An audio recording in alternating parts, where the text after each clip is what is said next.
తెలుగు రాష్ట్రాల్లో గతం కంటే ఈ ఏడాది అధిక ఉష్ణోగ్రతలు నమోదవుతాయన్నారు సీనియర్ మెట్రాలజీ ప్రొఫెసర్ రామకృష్ణ. మార్చి 15 తర్వాత వడగాలులు వీచే అవకాశం ఉందని వెల్లడించారు. వింటర్ సమ్మర్ మధ్య గ్యాప్ తగ్గిందని, అందుకే ఎండలు ఎక్కువగా ఉంటాయని చెప్పారు. ఇప్పటి నుంచే ప్రజలు తగిన జాగ్రత్తలు తీసుకోవాలంటున్న ప్రొఫెసర్ రామకృష్ణతో మా ప్రతినిధి అనిల్ ఫేస్ టు ఫేస్. ఈ ఏడాది పూర్తి స్థాయి వేసవికాలం మొదలు కాకముందే వేసవిని తలపించేటువంటి వేడి వాతావరణం, అత్యధిక స్థాయిలో ఉష్ణోగ్రతలు నమోదవుతున్నాయి. రానున్నటువంటి వేసవి అంతా ఉష్ణోగ్రతలు ఏ మేరకు నమోదయ్యేటువంటి సూచనలు ఉన్నాయి, వేడి వాతావరణానికి గల కారణాలేంటో తెలుసుకుందాం. మనతో పాటు మెట్రాలజీ సీనియర్ ప్రొఫెసర్ రామకృష్ణ ఉన్నారు, మాట్లాడదాం. సార్, ఇప్పటి వరకు అంటే సాధారణంగా మార్చి నెల నుంచే వేడి వాతావరణం మొదలయ్యేటువంటి సందర్భాన్ని చూసాం. కానీ ఈ ఏడాది ఫిబ్రవరి 2వ వారం నుంచే అత్యధిక ఉష్ణోగ్రతలు నమోదైనటువంటి సందర్భం చూస్తున్నాం. రానున్నటువంటి రోజుల్లో ఉష్ణోగ్రతలు ఏ మేరకు ఉంటే ప్రస్తుతం పరిస్థితి ఎలా ఉంది?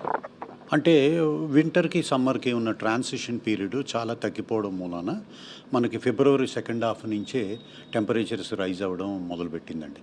ఇప్పుడు దాదాపు ప్రపంచవ్యాప్తంగా చూసుకుంటే ఫిబ్రవరి మాసంలోనే 5 నుంచి 6 డిగ్రీలు more than an average, above the average temperatures record అయినాయి. దీన్ని బట్టి చూస్తే మనకి అప్రోచింగ్ సమ్మర్ కొంచెం సివియర్గా ఉండే అవకాశాలు ఉన్నాయి. చాలా వరకు ఇండియాలో ఉన్న ప్రాంతాల్లో 40 డిగ్రీస్ దాటి రికార్డు టెంపరేచర్స్ నమోదయ్యే అవకాశాలు ఉన్నాయి. అది కాకుండా ట్రాపిక్స్లో జరిగే చేంజెస్, గ్లోబల్ వార్మింగ్, వీటి మూలాన కూడా extreme weather events like heat waves ఇవన్నీ పెరిగిపోయే అవకాశాలు ఉన్నాయని ఇప్పటికే ప్రపంచ వాతావరణ సంస్థలు చాలా వరకు ఫోర్కాస్ట్ ఇచ్చినాయి. అలాగే భారత వాతావరణ సంస్థ వాళ్ళు కూడా మార్చి ఏప్రిల్ కూడా చాలా ఎక్కువగా హీట్ ఉంటాయి.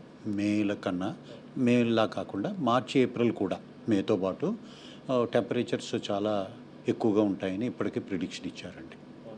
అంటే ప్రధానంగా మనకి తెలుగు రాష్ట్రాల్లో ఏ ప్రాంతాల్లో అత్యధికంగా, అంటే గతంలో ఉన్న రికార్డ్స్ చూస్తే ఏ ప్రాంతాల్లో అత్యధికంగా నమోదయ్యాయి, రానున్న సమ్మర్ ఏ విధంగా ఉండబోతుంది మనకి?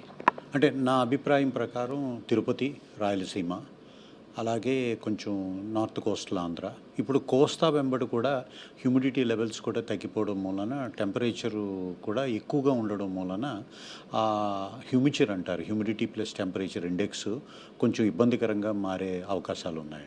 Number of heat wave spells గత సంవత్సరాలతో పోలిస్తే ఈసారి ఎక్కువగా ఉండే అవకాశాలు ఉన్నాయి. గతంలో కూడా హీట్ వేవ్స్ వచ్చేవి, కాకపోతే ఏంటంటే మేలో ఒక్కసారి ఒకటి వచ్చేది, అలా కాదు. ఇప్పుడు కూడా అలాంటి హీట్ వేవ్స్ మనం మార్చి ఏప్రిల్ మే కూడా కొంచెం వీ హ్యావ్ టు ఎక్స్పెక్ట్ అని ప్రపంచ వాతావరణ సంస్థ వాళ్ళు అందరూ కూడా చాలా వరకు, భారత వాతావరణ సంస్థ వీళ్ళందరూ కొంచెం ఫోర్కాస్ట్ ఇస్తున్నారండి.